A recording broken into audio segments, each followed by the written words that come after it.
We spend the afternoon hidden there, moving our solar panels out of the shifting shadows, getting back to full charge before night comes. The rest of the Victorian army, along with our rebel allies, will come in high and hard when the sun goes down. We want the added cover of darkness and for the citizens of Shreve to be home from work and watching the feeds when I declare my coup d'etat. The waiting gives me time to miss Cole. When his officers didn't let him join the tower raid, it was fine with me. I'd rather have just Rafi to worry about keeping safe tonight. But I'd somehow forgotten. Since my father attacked House Palafox, Cole and I haven't been apart for longer than a few hours. It seems like years since then, a lifetime of running and fighting. If this war ends tonight, what do he and I have left? We need to do your face, Yandere says as the sun goes down. We both smile at the absurdity of this, but Rafi would never go on the feeds looking windblown and disheveled, especially not to declare herself the new leader of Shreve. Adorning my hands are 3 rings made of recycled iron, my father's chosen symbol of wealth. My sneak suit has a stored image of Rafi's favorite dress from the waist up. My hair will have to wait until after the battle, but we do my makeup atop the stolen hover car in the dimming light. Yandere working with skilled hands to make me look my part. The imperious first daughter of Shreve. The battle starts on schedule. The hoverboards come in first, rebels attacking cargo trucks and greenhouses on the outskirts of Shreve.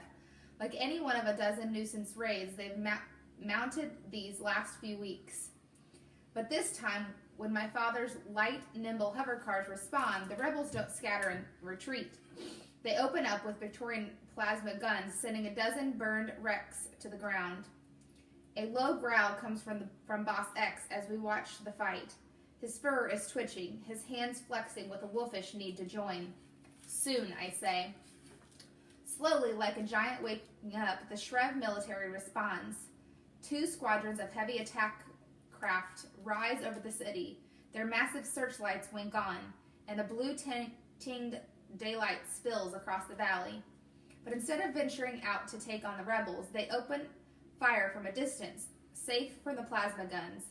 A barrage of steel fletches glitters across the valley like sleet in the searchlights. I wince, seeing distant figures falling from their boards. At least we know he's not home, Boss X murmurs, gazing at the edge of the city. I raise my field glasses. No extra squadrons have moved to protect my father's tower. Victorian hover cars come forward, and the rebels shelter under the armor. The Shreve response looks sluggish to me, as if they're pinging my father for guidance, but soon they take the bait. The heavy craft move out to engage the Victorian fleet. Get ready, Zura says. We clear the branches from the top side, stow our gear below, strap in for a crash landing. Beside me, Boss X looks uneasy, staring at his seat restraint like they're strangling him. We wait, blind to the battle raging overhead, until a coded ping comes from our high command. Hold on, Zura says as the lifting fans spin up. We fly low and hard toward my father's tower, our car tipped at a crooked, wounded angle. The metal deck shudders under my feet as our belly armor cracks against treetops.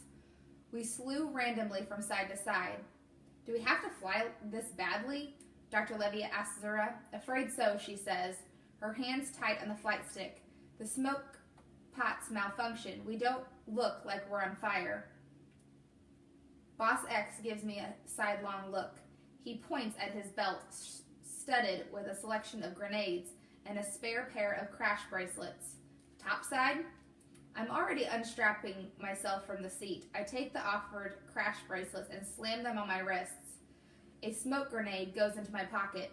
Frey, Zura says, sit down.